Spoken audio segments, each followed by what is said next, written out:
Pag nagka-aberya pa, is it being considered na pwedeng ang national automated, ang local mano-mano? We're not looking at that right now because what we're looking at is a automated counting, and that's our mandate. It's what we're going to do. Smartmatic has committed that they'll solve it, and well, based on their assurance, we see it can be done. Maraming salamat po sa inyo. Thank you very much. And Commissioner. May I mention that Opo.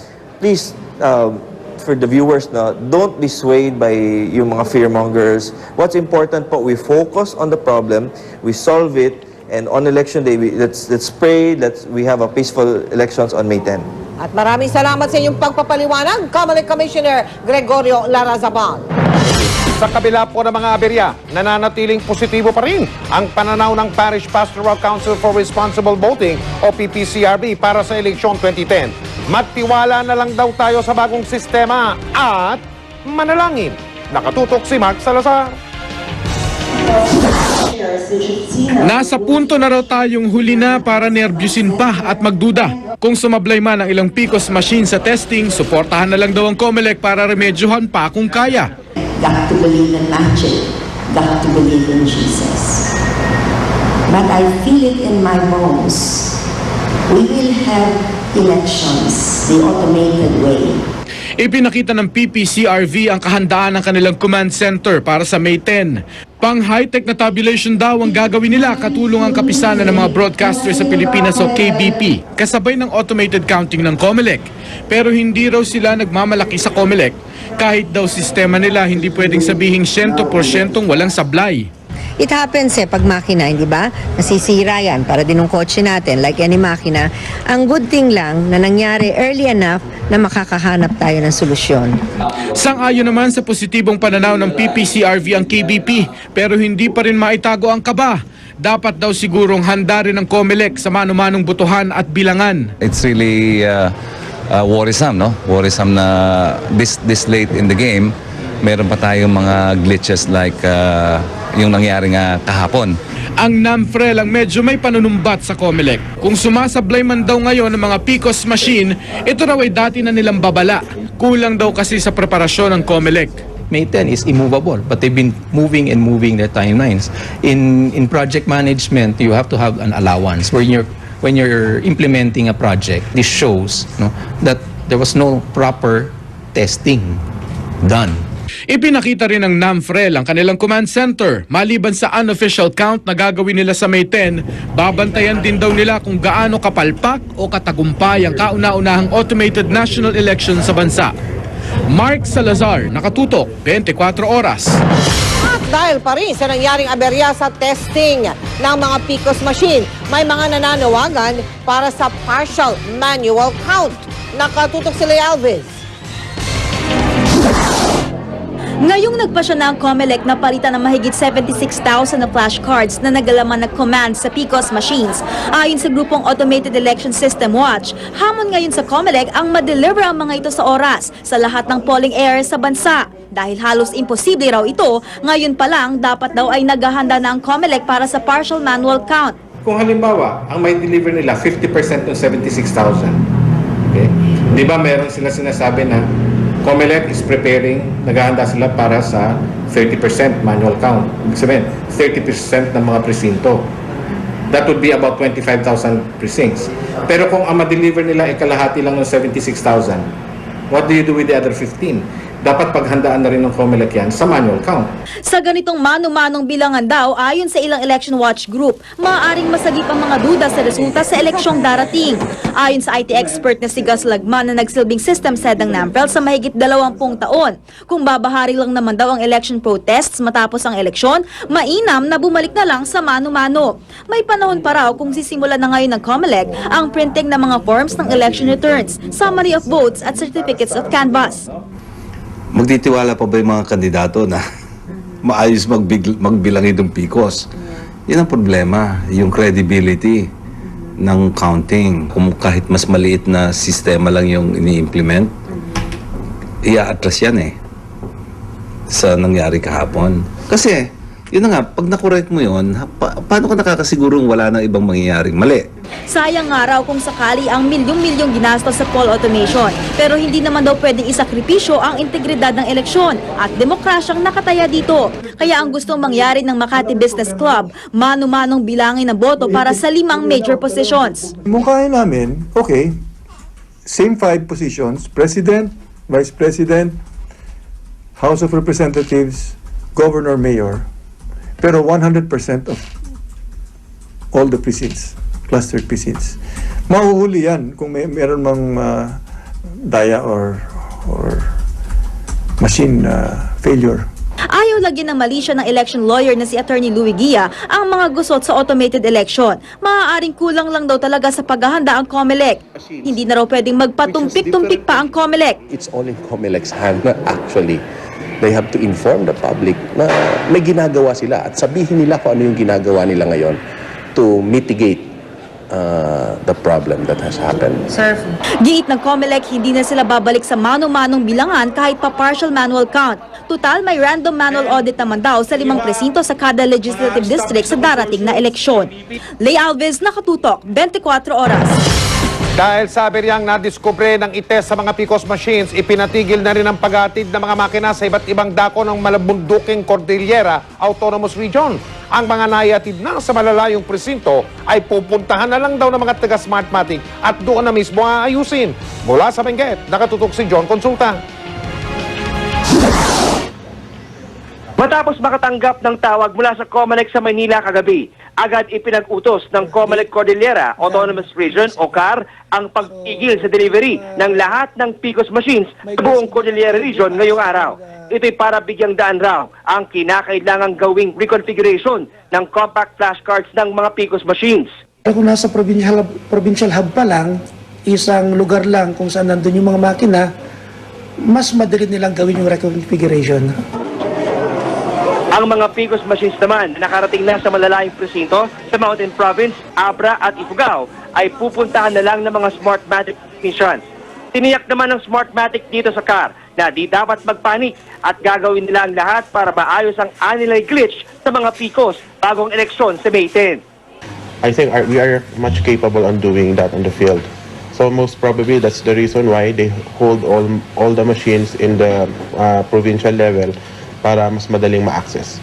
Aminado ang COMELEC na makakaapekto sa kanilang testing at resealing ang postponement ng delivery. Siguradong di na raw masusunod ang May 7 deadline ng testing at resealing sa CAR. We were already given a go signal from May office to ignore the deadline of May 7.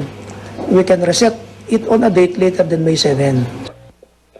Nagpulong naman kanina sa Camp Dangwa dito sa Benguet ang mga opisyal ng PNP Cordillera, opisyal ng 5th Infantry Division ng AFP, COMELEC at Smartmatic para plansahin ang mga adjustment sa delivery ng mga PCOS.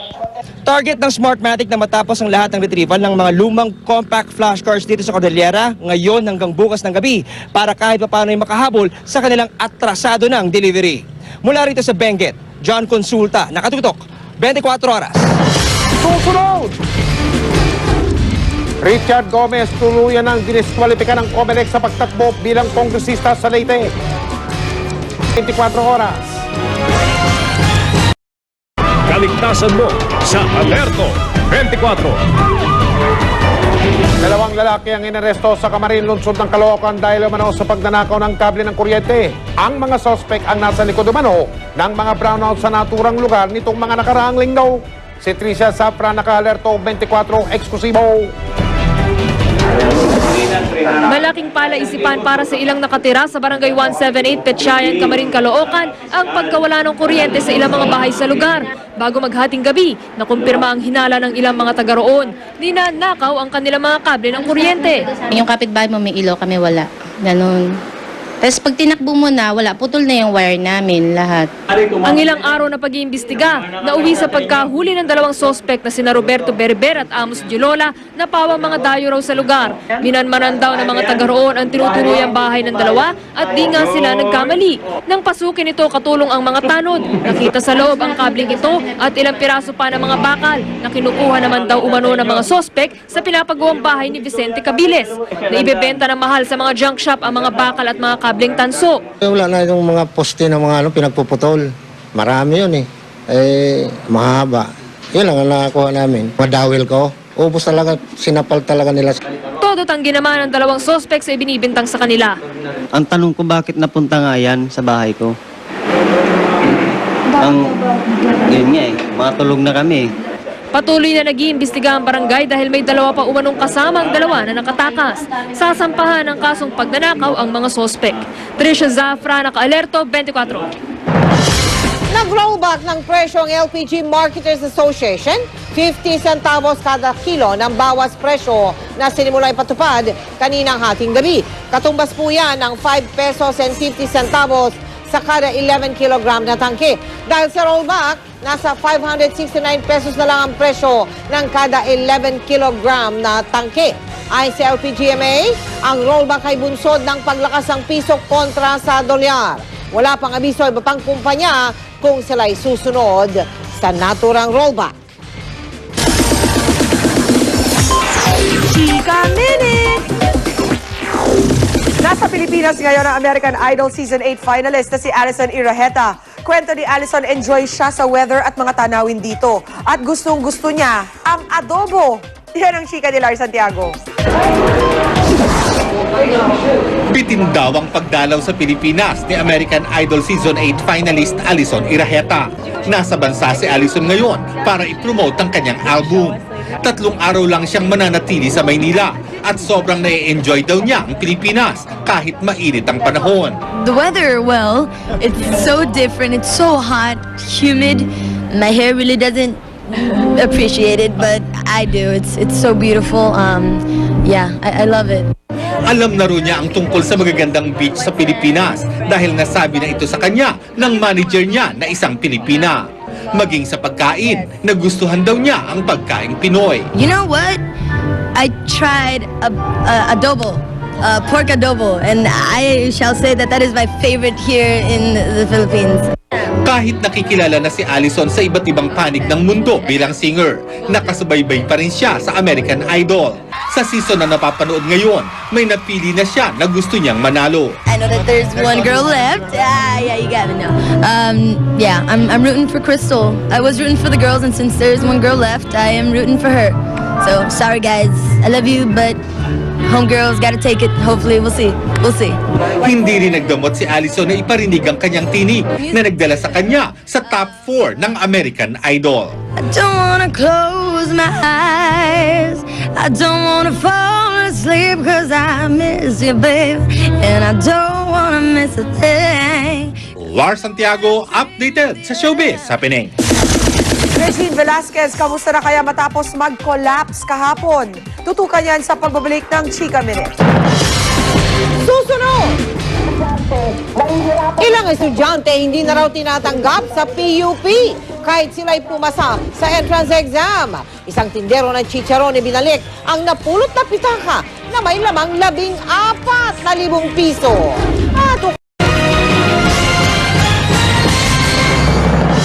Mga kapuso, pinal o hindi na po magbabago ang desisyon ng COMELEC. Pwedeng tumakbo sa pagkapresidente si dating Pangulong Joseph Estrada.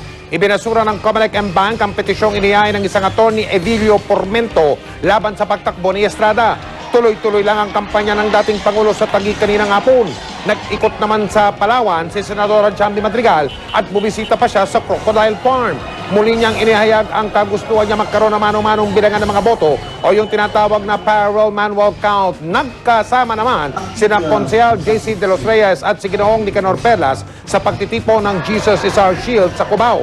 Ang mga Manileño naman ang sinuyo ni Senador Richard Gordon. Pahinga naman niyang si Senador Noynoy Aquino pero nangunang kanyang mga pamangkin sa concert na Rock the Boat sa Cebu kagabi. May mga pribadong pulong naman ngayong araw na ito, si Gilberto Teodoro Jr. Chika Minute! Patapos na ang sinenovelang Gumapang Kasalusak. Ang closeness ni Dennis Trillo at Jeneline Mercado, saan na kaya papunta? Makichika tayo kay Lars Santiago. 4 na linggo na lang ang taping ni Dennis Trillo at Jeneline Mercado para sa sinenovela nilang Gumapang Kasalusak. Sabi ni Dennis, nalulungkot sila na magkakahiwalay sila ni Jen sa susunod nilang project. Memorable para sa kanila ang gumapang kasalusak dahil dito sila naging sobrang malapit sa isa't isa at nagkaunawaan.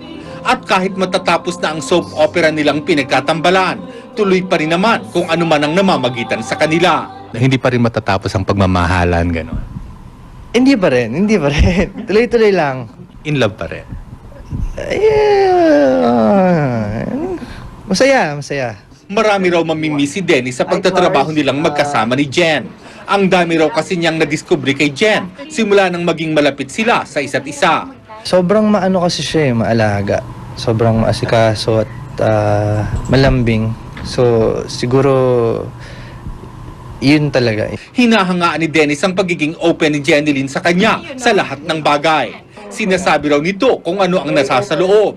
Wala raw inilihim sa kanya si Jeneline kahit sa kanyang mga dating relasyon. Minsan na rin daw nilang napag-usapan ng nalink kay Jen na video jack na si Andre Felix. Ako pagdating kasi dun sa mga dating relasyon na mga tapos na and hindi ko na masyadong inuungkat pa at hindi na rin ako masyadong nagtatanong kung ano man yung mga dati kasi tapos na yan di ba? Importante naman sa akin ngayon kung ano yung ngayon.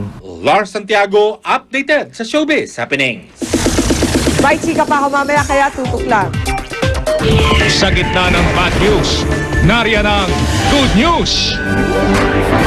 Kwento na naman ng katapatan, isang nagtitinda ng chicken skin o chicharong balat ng manok ang nagsauli ng napulot niyang pitaka na may lamang 14,000 piso.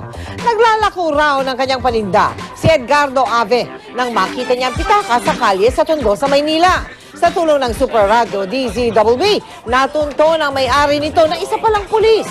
Laking pasasalamat ni Police Senior Inspector Carl Joseph Haushan sa katapatan ni Edgardo. Sinahuli ko sa kanya kasi na konsensya ko. Hindi ko sa akin kasi. I-recover ko yung wallet ko. May nagsahuli na isang vendor ng chicharon. Nagpapasalamat ako sa kanya. Susunod! Flash flood sa ilang bahagi ng Amerika, mahigit 20 ang patay. Sa 24 Tuluyan na pong diniskwalipika ng COMELEC si Richard Gomez sa pagtakbo bilang kongresista sa lalawigan ng Leyte. Kinatigan ng COMELEC ang NBank ang petisyon ng isang Buenaventura Juntilla. Ang petisyon ay nagsasabing hindi naman residente ang aktor sa ika-4 na distrito ng Leyte. Dismayado raw si Gomez sa desisyon pero hindi na siya aapila. Sa halip, iahain na nila bukas ang kandidatura ng asawa na si Lucy Torres Gomez na siyang hahalili sa kanya. We want to bring in progress and change in this place. So, mabigat para kay Lucy tanggapin, pero ganun yung nangyaring situation, tinatanggap niya yung hamon na siya yung tatakbo bilang congresswoman. Bawal pong palitan si Mr. Richard Gomez bilang isang kandidato sapagkat in the first place, hindi po siya naging kandidato. Nagtitipon-tipon po ngayon sa lungsod ng Pasay ang mga kabataan mula sa iba't ibang bansa at yan ay para sa International Youth Fellowship World Camp. Bahagi ng layunin nila ang paghubog sa mga kabataan para maging susunod na mga lider. Nakatutok si JP Soriano. Ibinaan sa sayawan at kantahan ang pagbubukas ng 2010 International Youth Fellowship World Camp na ginanap kahapon sa Cuneta Astrodome, Pasay City.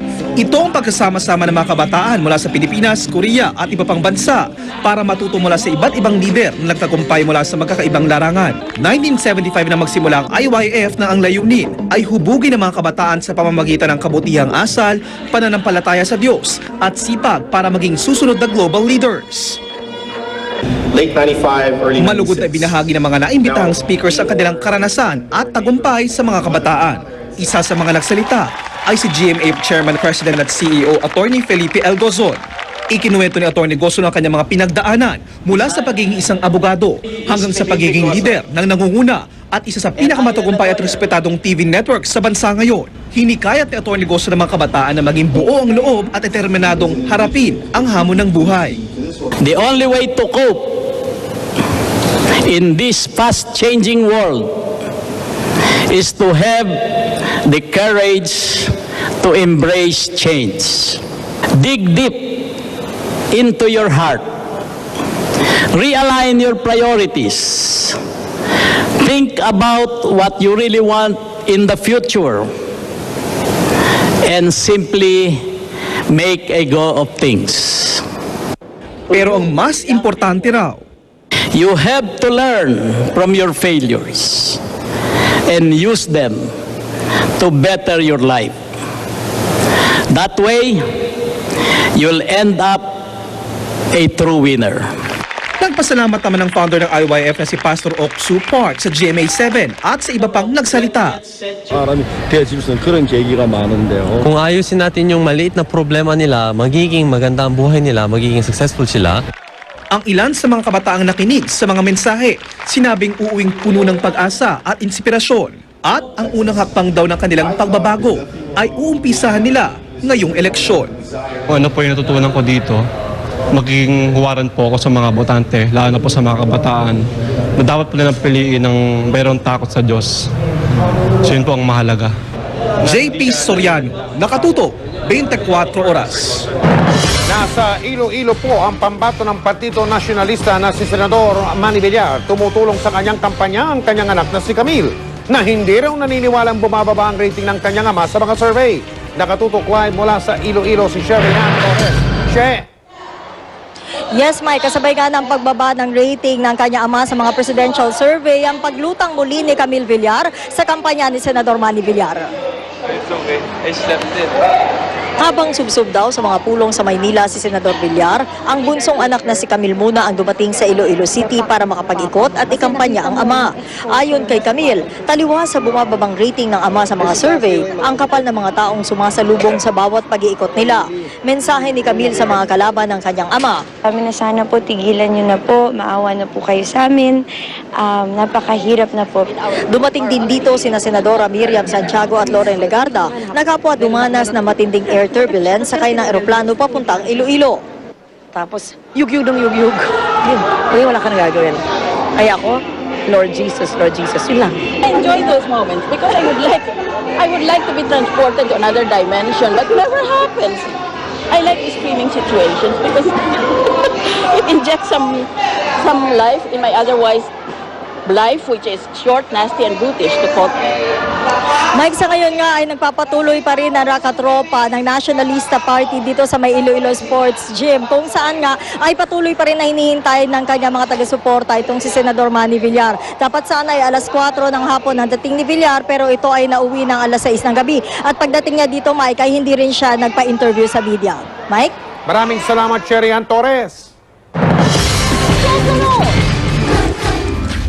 Richard Gutierrez na host ng dokumentaryong Planet Philippines ng GMA7 dito sa 24 oras. Chika Minute! Nalulungkot si Sarah Geronimo sa pagkalat ng picture niya kung saan nakalaban sign siya. Luma na raw ang litratong ito na kumalat nung isang linggo sa internet. Git ng singer, hindi nagbabago ang suporta niya kay Senadora Loren Legarda. Sumama pa nga siya sa pag-iikot ni Legarda kanina sa Payatas. Sana alam po nila yung ginagawa nila kasi wala, hindi patas, hindi po sila patas. Isang lumang picture po yun. Oh. Nasa ospital pa rin si Regine Velasquez. Isinugod siya roon kahapon matapos himatayin habang nagtitaping para sa kantaseryeng Diva. Ayon sa kanyang manager at kapatid na si Kakay Mitra, migraine at sobrang pagod ang dahilan ng pagkokolaps ng Asia Songbird. Payo raw ng doktor, magpahinga siya ng 2 hanggang 3 araw. Wala naman daw dapat ipag-alala ang fans ni Regine. Morning pa lang may migraine na siya eh. And then she took some medicine. Kaya lang, since sobrang init kahapon, may shoot sila na sa labas. So it didn't really help na mainit kasi umuulit yung migraine niya. That's it for Chika Minute. I'll see you again tomorrow. Ako po si Pia Guanyo. Now, Mike?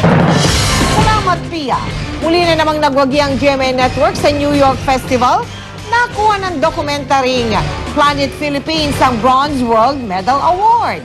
Si Richard Gutierrez ang host ng docu na tungkol sa climate change. At dahil po dyan ipapalabas ang Planet Philippines sa iba't ibang bansa, maging sa internet. Tinanggap ni na Richard Gutierrez at ng program manager ng Planet Philippines na si Ella Martilino ang parangal sa New York. Congratulations! At yan po mga balitang aming tinutukan sa nakalipas na 24 oras. Maraming salamat sa inyong pagtitiwala. Mula sa tahanan ng katotohanan, ako po si Mel Tiangco. Ako po si Mike Enriquez. Ito ang GMA. Walang kinikilingan, walang pinoprotektahan. Walang kasinungalingan, serbisyong totoo lamang. At dahil hindi natutulog ang balita, Nakatutok kami 24 oras.